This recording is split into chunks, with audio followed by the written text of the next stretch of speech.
Hi students, welcome to Digestive System Lecture Part 3.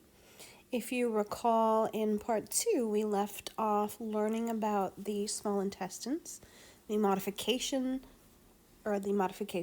plural rather, of the small intestine to assist with absorption of nutrients.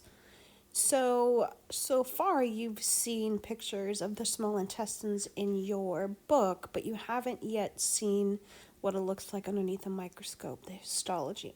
So I'll just remind you of some of the basics first. If we look at the layers that we find in the gastrointestinal tract, all layers are found here in the small intestines as well.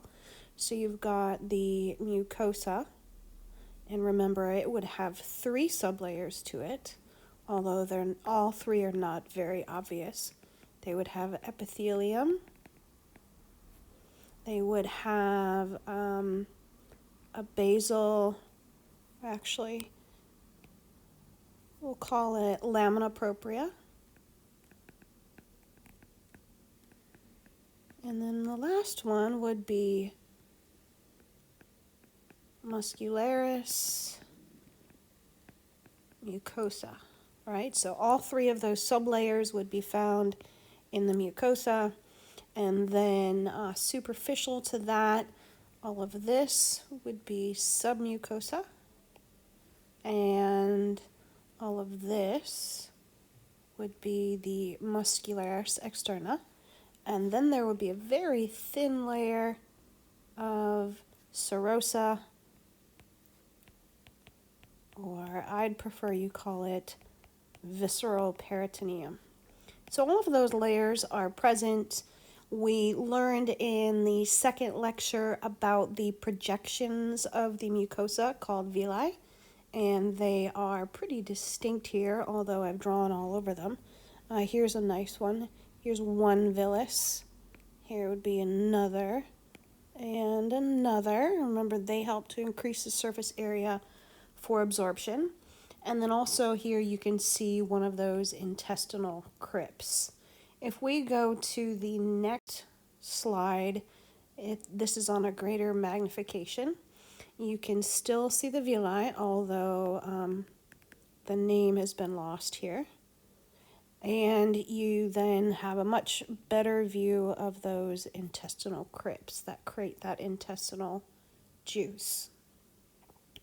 Another thing I just want to point out to you that's pretty easy to see is the simple columnar epithelial tissue. I'll outline a nice section of it right here. But all of that would be the simple columnar that makes up the epithelium of the mucosa.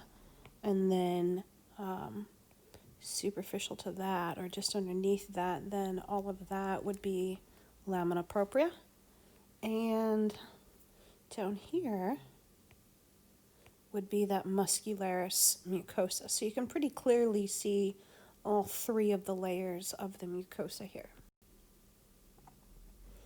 Now we're going to move on to an organ that is not part of the GI tract, not part of the tube, but rather it's an accessory organ or an accessory structure. And this is an organ, a gland rather, called the pancreas. And the pancreas, you can pretty clearly see the stomach is right here. You can see the shape of the stomach. But you can also see that the pancreas lies posterior to the stomach, or dorsal to the stomach. Here would be that greater curvature of the stomach. And then immediately posterior to it would be this entire structure right here that we know as the pancreas. It stretches pretty much across the body. The spleen would be somewhere over here, and the duodenum, of course, is right here. The structure of the pancreas is such that it's both an endocrine gland and an exocrine gland at the same time. So remember, endocrine glands secrete hormones. So the endocrine cells of the pancreas, they secrete 2 hormones called insulin and glucagon.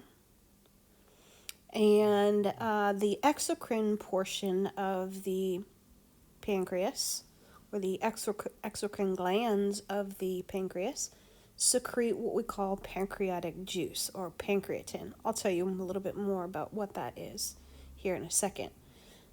Nonetheless,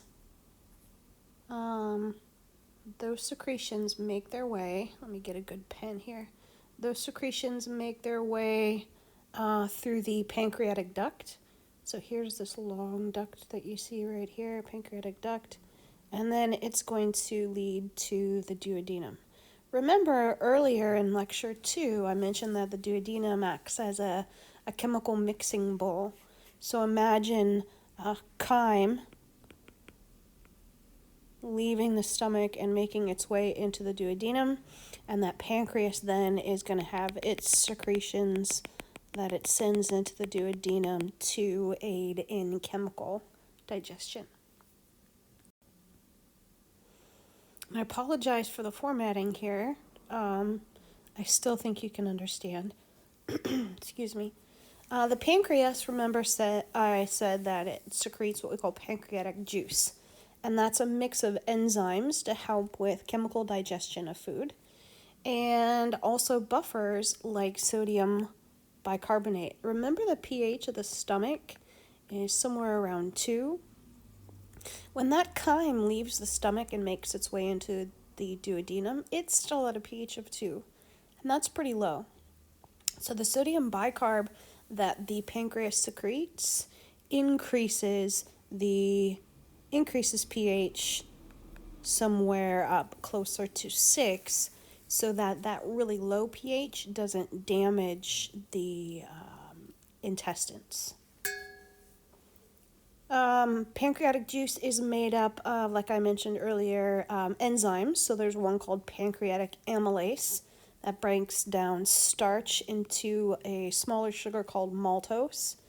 The lipase that it secretes, you probably can guess what lipase does. It breaks down lipids into fatty acids and glycerol. Proteases are going to break down proteins and polypeptides into small polypeptides and tri and dipeptides. Nucleases are going to digest RNA and DNA into their nucleotide components. And then, as I mentioned, sodium bicarbonate, not an enzyme, just a buffer, is going to neutralize the acidic chyme coming from the stomach.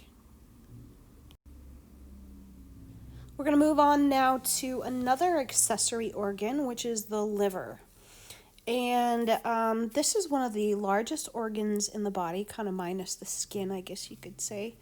And its structure is such that it's made of 4 different lobes. I'll show you the lobes here in a second. The largest of the lobes is the right lobe.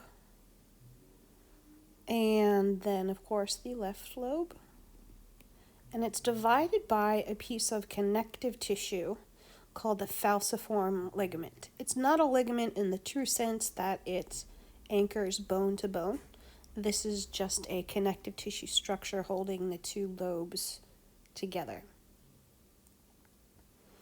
If you were to look at a posterior view of the liver over here on the right, you're able to see the remaining lobes.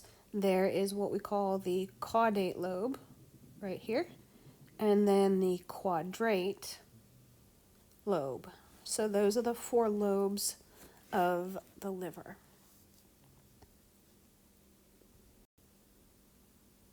If we were to look at the liver underneath the microscope, we see that the liver itself is made up of specialized liver cells called hepatocytes. Hepato means liver. And they're arranged in a very particular manner. They come together to make what we call lobules, little lobes. So lobules are these hexagonal shaped structures with the brown cells here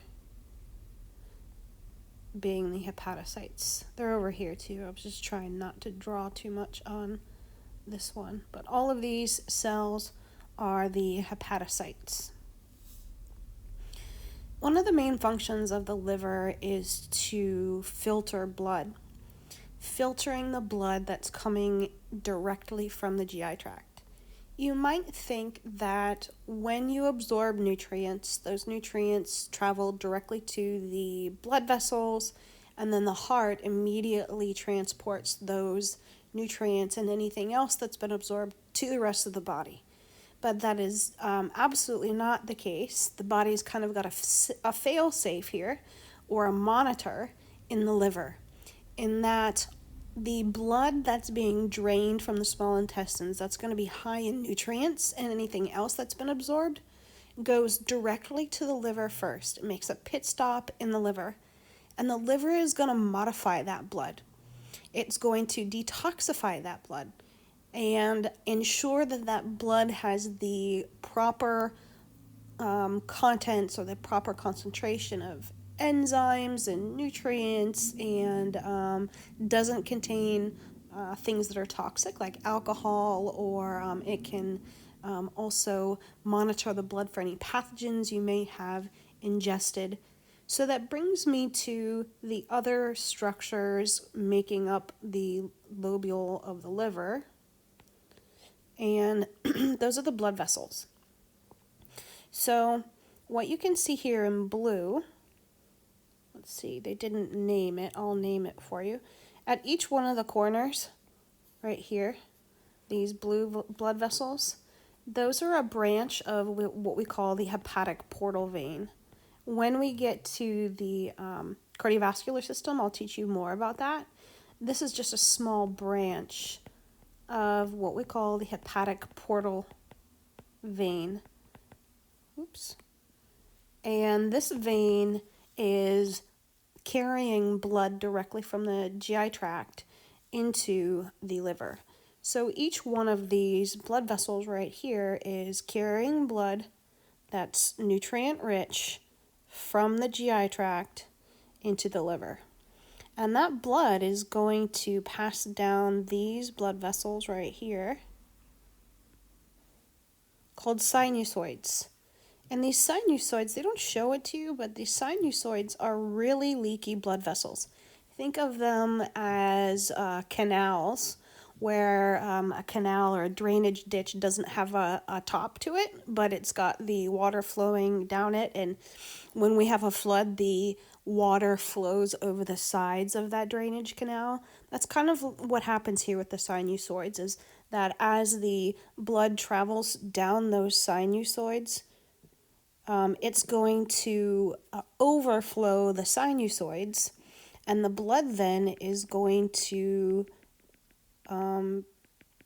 be modified by these hepatocytes. And that blood takes kind of a casual journey through all of these sinusoids, right down to a structure that we call the central vein. So think of that central vein as being the drain in your bathtub.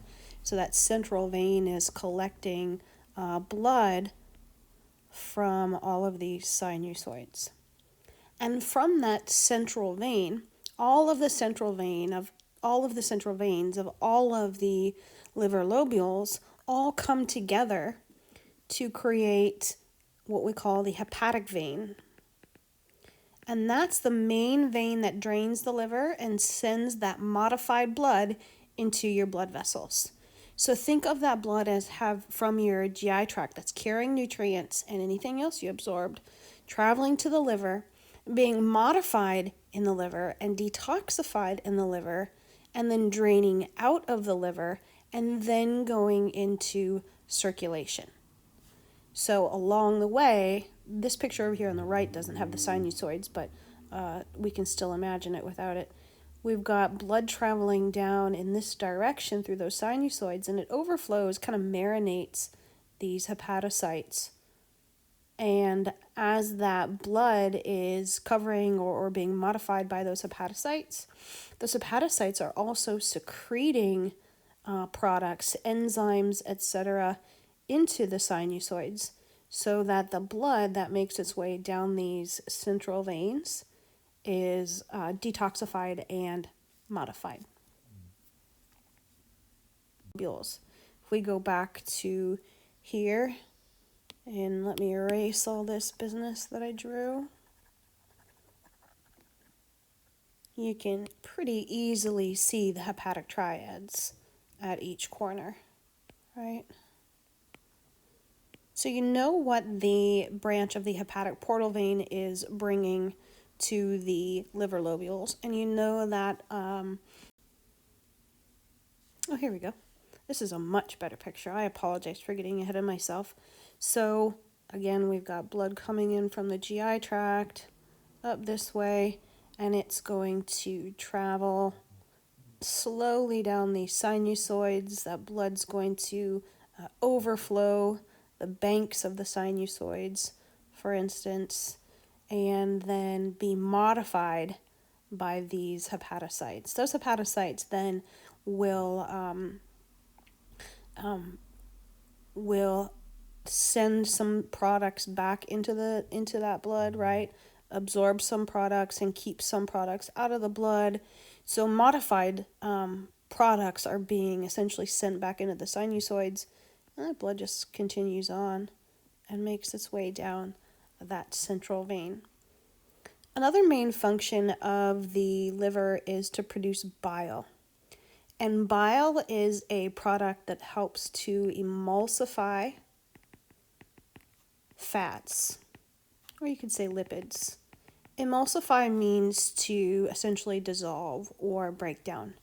Bile is made by the hepatocytes and then travels down these, what we call bile canaliculi, and that bile leaves the liver through what we call bile ducts. And all of those bile ducts drain bile from the liver, and then that bile gets stored in the gallbladder. So the liver makes the bile, but the gallbladder stores it. So before I forget, let me erase some of this stuff and let me explain one other thing to you. And that's what a hepatic triad is. So if you think about that phrase, it's a triad, so it's going to be made of 3 structures. The hepatic triad is made up of a bile duct, one of the branches of the hepatic portal vein, and a branch of the hepatic artery. So you'll see these hepatic triads at each corner of the liver. Bile duct is draining bile down to the gallbladder.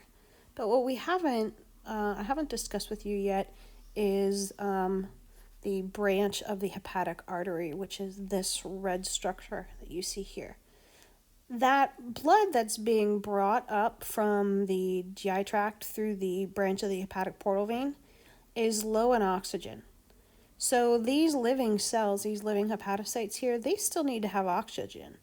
So the branch of the hepatic artery is bringing oxygenated blood to the cells themselves. This kind of blood that just helps the cells with everything they need to carry out their daily functions. Underneath a microscope, all these structures are pretty obvious. So let's see. This entire structure right here is a liver lobule. And you've got the central vein in the center. The hepatocytes are the structures that you see stained pink. So if we look at the picture up in the left-hand corner, each one of these are hepatocytes.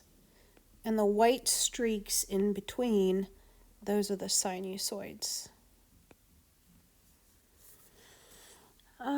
What else can we see in this picture? Oh yes, we can see a hepatic triad pretty easily.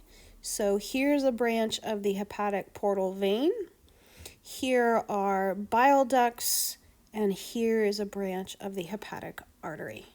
So you can see that hepatic triad pretty easily. So So let's have a closer look at how bile is removed from the bladder. Or sorry, not the bladder, pardon me. How bile is removed from the liver or drains from the liver. All of those little bile canaliculi, they drain to these two main ducts. So you see the left hepatic duct and the right hepatic duct. And they merge to become a structure. Let me get rid of this over here. They merge to become a structure called the common hepatic duct. That's this structure that you see here. And that common hepatic duct collects bile from the left and right hepatic ducts, and it will carry that bile up through the cystic duct, and then that bile gets stored within the gallbladder. Both the cystic duct and that common hepatic duct, you can see if I erase my lines here, give me a sec.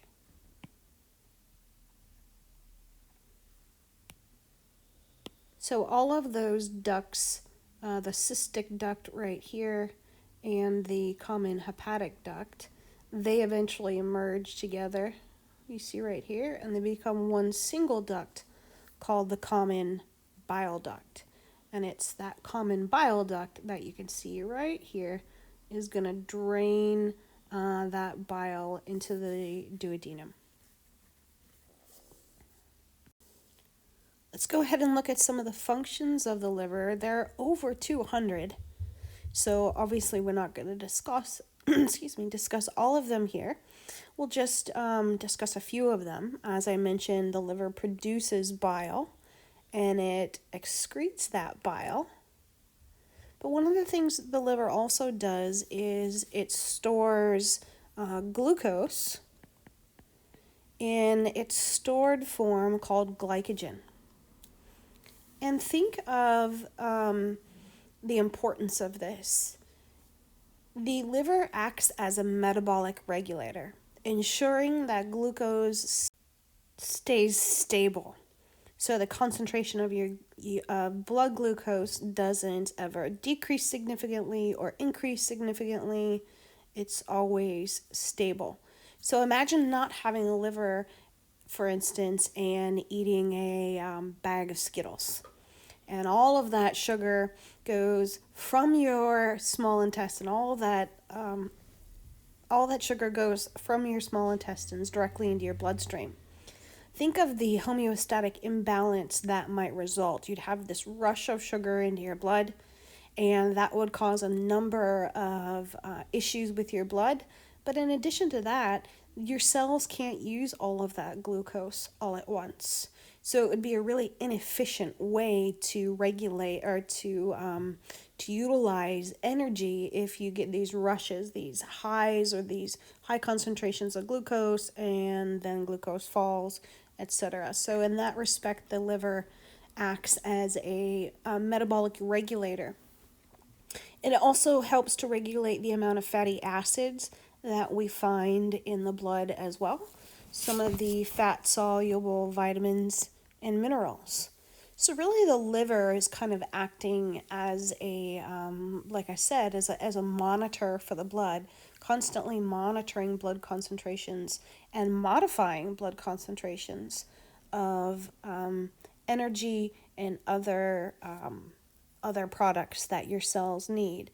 So that blood makes a pit stop in the liver modifies that blood, ensures glucose is in the appropriate concentration, fatty acids are present in your blood, fat-soluble vitamins and minerals, everything that you need is in the appropriate concentrations prior to that blood going into general circulation.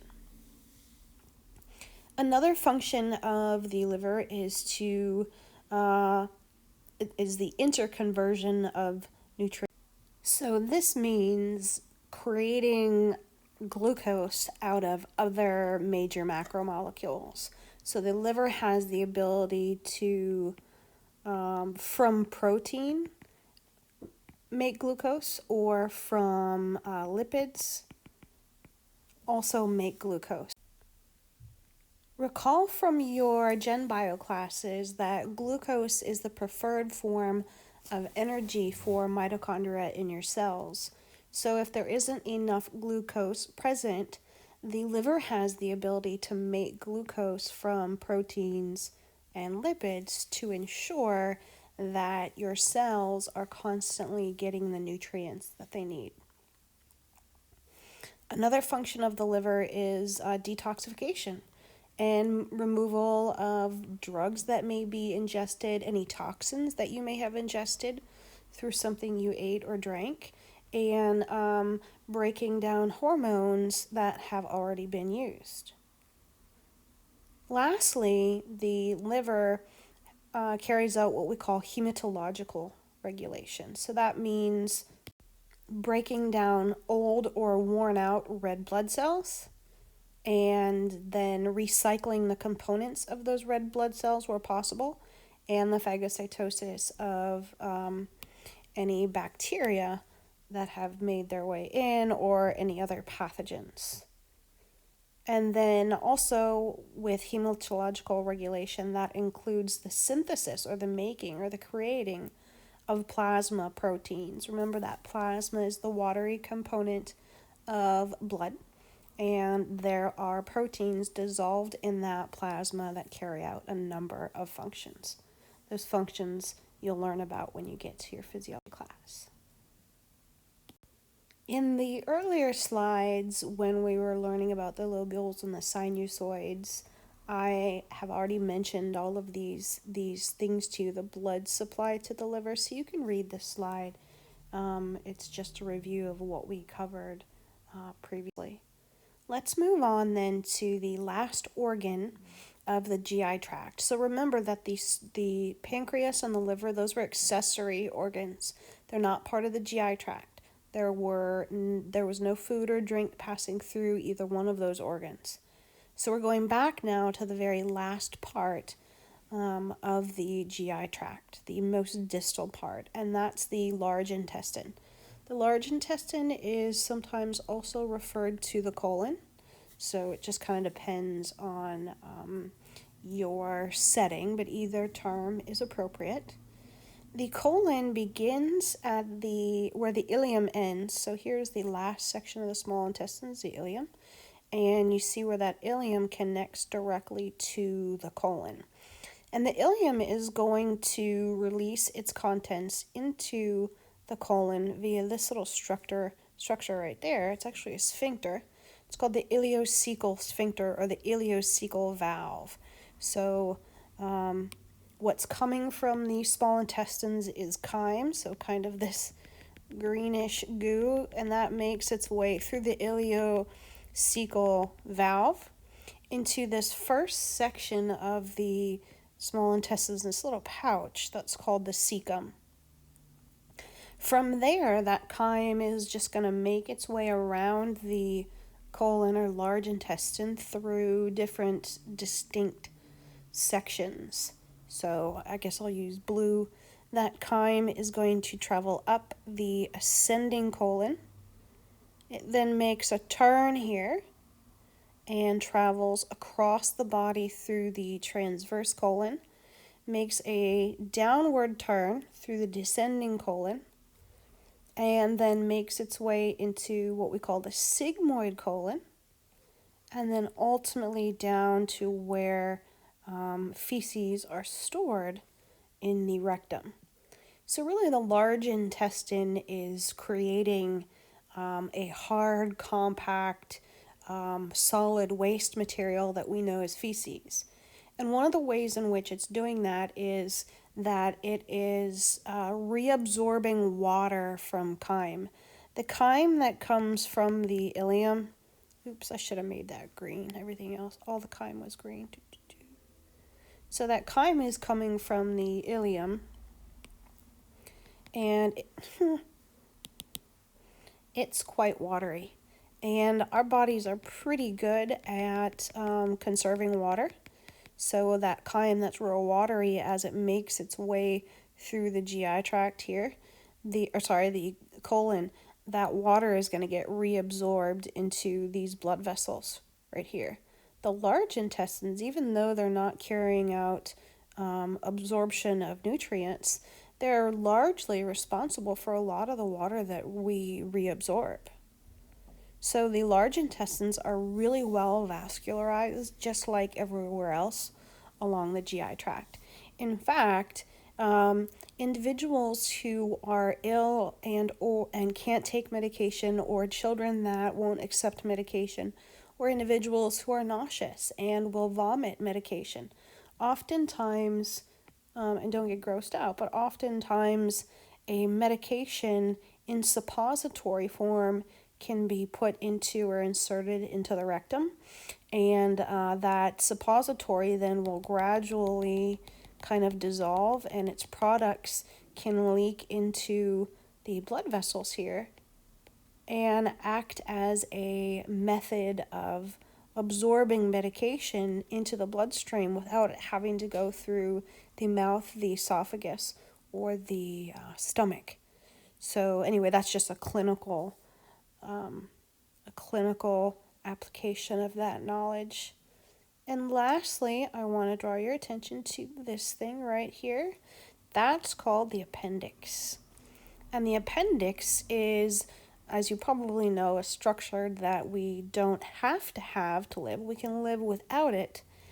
And inside of that appendix, it's not solid. It's got a little space on the inside. Inside of that appendix will be bacteria that we can carry around with us, so to speak, wherever we go. This actually kind of acts like a bacterial storehouse, so that when necessary, some of those bacteria can make their way into the large intestine, kind of repopulate the large intestine with certain bacteria that are necessary depending on what your body needs. Had we had more time in class, I would have really loved to gone over the functions of some of the bacteria that live in the colon. The bacteria that live in the colon are incredibly important for synthesizing some vitamins that we need to get from our diet.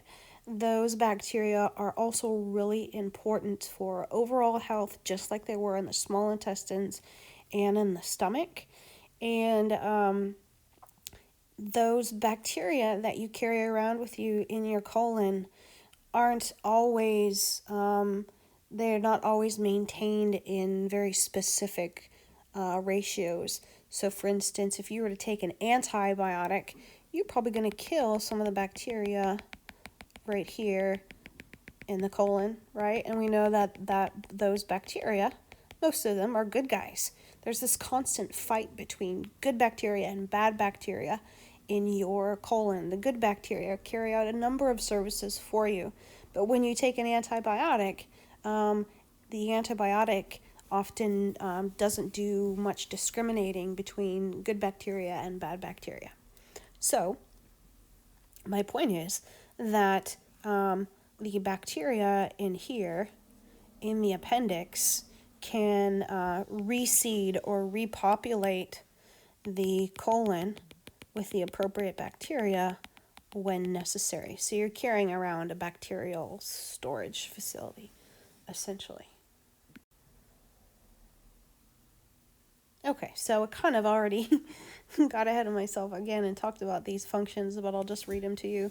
Main functions: water reabsorption, absorption of some vitamins and minerals, vitamins that some of the bacteria of the colon make, and also, probably most obviously, is the formation of fecal material as water is reabsorbed from chyme, and temporary storage of that fecal material. As a reminder, there's no chemical digestion here, no enzymatic digestion. There aren't any enzymes working on that, the chyme. What comes from the chyme that comes from the small intestines is pretty much just waste product. There isn't much left for the body to absorb on its own.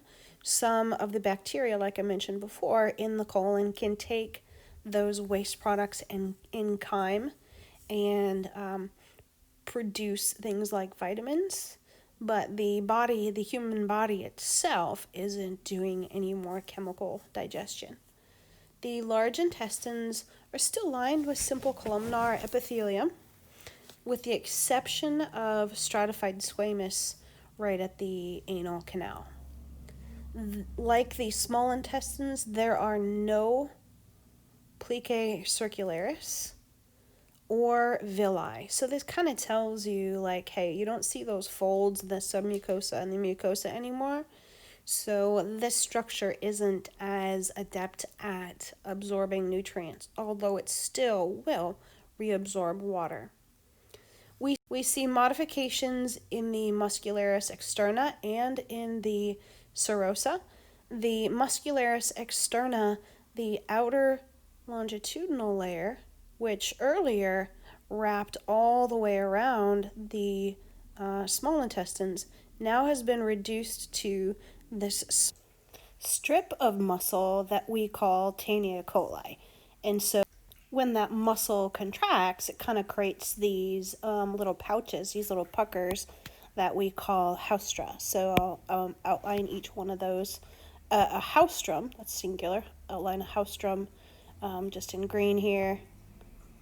So those puckerings, those haustra, are caused by just contraction of that Taenia coli. Another thing that you'll see here, kind of hanging off the superficial side of the large intestine, are what we call epiploic appendages. And those are just little fatty deposits here that we tend to, the number tend to increase as we age, and we're not really entirely sure why, but you'll see those, or that's what you see here in the yellow. Okay, so moving on to what are called the peritoneum and the mesenteries. And remember way back at the beginning of the semester when we learned about serous membranes and how they line all body cavities. Well, the serous membranes that we find in the abdominal pelvic cavity are what we call peritoneum. So there are two types. There is parietal peritoneum and visceral peritoneum. So these are both serous membranes. The parietal peritoneum is the serous membrane that lines the body cavity itself. And many of the organs on the inside of the abdominal pelvic cavity are covered with visceral peritoneum. Again, another serous membrane. So that when these organs expand or move around and come in contact with one another, or come in contact with the abdominal pelvic cavity itself, those structures should slide past one another. So those are that is the peritoneum, both visceral and parietal. And then the mesenteries are also essentially serous membranes, double layers of serous membranes, what you might refer to as folds of the peritoneum. And they attach some organs to others. So here in the picture, they're showing you, let's see, in blue here, kind of in this background, that blue color. That would be the mesentery that anchors different parts of the large intestine together, and what they've kind of pinched and cinched so that you can see the mesentery of the large intestine is what we call mesentery proper, and I'll just kind of color that in green here, and that's the mesentery that would hold different parts of the small intestine together. So the mesentery that holds parts of the small intestine together is called mesentery proper, and the mesentery that anchors or holds the different parts of the large intestine together are what we call the mesocolon. And then there are two additional ones that you can't see here, but I encourage you to look them up in complete anatomy, is the greater omentum and the lesser omentum. They're showing the greater omentum to you here in the picture, but they're telling you that it's been cut. So the way you see it in the complete anatomy app is like this apron or this kind of covering over. It would cover all of the large intestine and the small intestine. Again, look it up in that complete anatomy app. And then the lesser omentum, let me just erase this here. The lesser omentum would be this sheet of tissue that you see right here. So imagine the liver over on this side, that would anchor the lesser curvature of the stomach to the liver. So that's why we call that the lesser omentum. And that's it. That is the end of the digestive system part 2.